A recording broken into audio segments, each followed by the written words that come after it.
Ousar e Saber. Sejam bem-vindos ao canal Saber Filosofando. Eu sou o professor Xavier e na aula de hoje nós iremos ver a teoria do conhecimento do filósofo francês René Descartes. A fim de que venhamos escoimar toda qualquer espécie de estranhamento, é importante dizer que se escreve Descartes, mas se pronuncia Descartes. Descartes é um filósofo e matemático francês que nasceu em 1596 e faleceu em 1650. É considerado o pai do racionalismo por ter sido o estopim da filosofia moderna. A partir do pensamento racional, Descartes procurou desenvolver uma filosofia que fosse fundamentada na verdade a partir de um entendimento lógico-racional.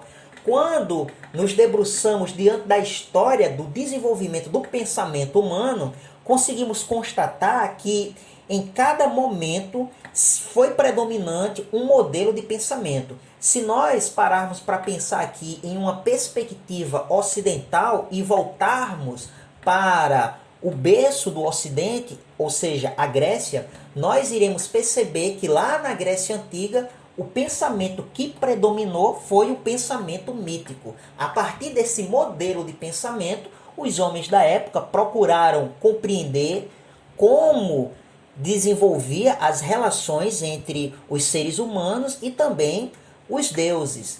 Por meio desse pensamento mítico, o homem também conseguia desenvolver significados para a criação do universo e também do próprio mundo. Com o passar do tempo, um novo modelo de pensamento passou a ser predominante. Exemplo, na Idade Média, que o pensamento teológico, por meio, mais precisamente, do saber teológico, o homem acabava expressando a sua fé na certeza, na crença de que tudo aquilo que estava presente na Terra e também pensando em uma perspectiva macro, o próprio universo, tudo isso foi concebido pelo Deus cristão. Com o passar do tempo, um novo modelo de pensamento passou a ser predominante, mais precisamente na modernidade, que foi o pensamento racional. Diante dessa nova perspectiva para o pensamento, ou seja, o pensamento racional, os saberes da matemática, da física, da astronomia, da química, da biologia e etc., pouco a pouco foram se consolidando como modelos científicos e se desvinculando do saber teológico. A partir dessa ferramenta do racionalismo, ou se vocês preferirem, do logos, como os próprios gregos chamaram, da razão, foi que Descartes procurou desenvolver a sua teoria do conhecimento. Para isso, Descartes procurou questionar e duvidar de inúmeras formas de se adquirir conhecimento. Essa maneira exagerada de se questionar, ou mais precisamente de duvidar das coisas, Descartes chamou de dúvida hiperbólica. E a partir dessa ideia de dúvida hiperbólica, Descartes afirmou que os sentidos nos enganam. Ou seja, ele acreditava que os órgãos dos sentidos não eram suficientes para proporcionar uma espécie de conhecimento assertivo. Quais órgãos eram esses?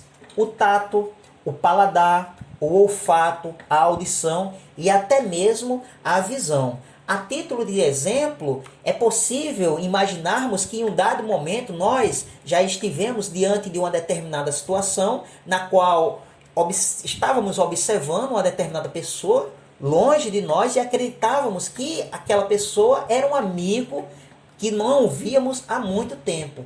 E na ânsia de ir ao encontro desse amigo, antes mesmo de chegar, nós já proferíamos o nome dele. E quando a pessoa se virava, nós acabávamos nos deparando com a outra pessoa que não era aquela que nós imaginávamos. Esse exemplo mostra que Descartes entendia que os órgãos dos sentidos não eram suficientes para nos proporcionar um conhecimento verdadeiro, uma vez que eles nos enganávamos. Outro exemplo que é tão substancial quanto o primeiro é o fenômeno da refração, que é um fenômeno da óptica que consiste na mudança de velocidade da luz à medida em que ocorre uma mudança do meio de propagação da mesma. Noutras palavras, a forma como a luz se propaga no ar e na água são formas distintas. A velocidade são velocidades, mais precisamente, distintas. E quando nos deparamos diante de um copo com água, com uma colher dentro, nós conseguimos perceber que há uma certa anomalia na colher, observando ela, e acreditamos, sem que nós venhamos tocar e ter um outro contato mais direto com o objeto, senão apenas por meio da observação em um primeiro contato, nós acreditaríamos que ela estaria torta ou até mesmo quebrada.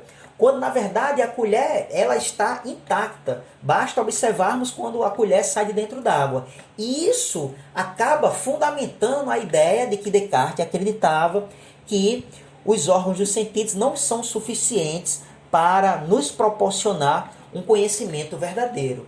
Outra maneira que Descartes passa a questionar como sendo inválida, ou mais precisamente, não sendo capaz de nos proporcionar um conhecimento verdadeiro, é o sonho, né? É sabido que Descartes acreditava que o sonho ele não era suficiente para nos proporcionar um conhecimento assertivo, uma vez que muitas coisas que nós sonhávamos não estão presentes na realidade. Exemplo, um Pégasus. Um Pégasus não existe na realidade. No entanto, o que nos induz a sonhar com Pégasus é devido ao fato de nós, inconscientemente, acabarmos juntando informações da realidade e mesclando essas informações e dando existência no sonho, né, uma existência em aspas, a um outro elemento que não existe propriamente na realidade. Nesse sentido, o Pégasus nada mais é que a junção de dois elementos que existem na realidade, que é o cavalo com asas. Nesse sentido, uma vez que o sonho não era também uma fonte segura para se ter um conhecimento assertivo, Descartes passou também a questionar a matemática. Descartes ele acreditava que e se houvesse um gênio maligno que acabasse induzindo ele a cometer erros crassos e, nesse sentido, ele não conseguiria conceber a matemática como um conhecimento verdadeiro. A operação 2 mais 2 igual a 8 é fruto dessa postura do gênio maligno que induz ele ao erro. Nesse sentido, ele também não poderia, Descartes, confiar no pensamento matemático. Diante dessa postura questionadora, de duvidar, dessa dúvida hiperbólica, Descartes chega ao entendimento que ele está pensando. E se ele está pensando, ele existe. E por isso ele faz a seguinte afirmativa: penso, logo existo. Essa é a primeira verdade que Descartes passa a conceber a partir dessa sua ideia da teoria do conhecimento. Ele considerou essa máxima, penso, logo existo, como sendo uma máxima perfeita. No entanto, Descartes não parou simplesmente nessa primeira verdade, porque ele começou a indagar essa ideia do penso, logo existo, e ele entendeu que ele, na condição de um ser humano imperfeito, não poderia pensar uma ideia perfeita. Logo, existe um ser perfeito que ele é o responsável por essa ideia perfeita. E esse ser perfeito, Descartes entende como sendo o próprio Deus.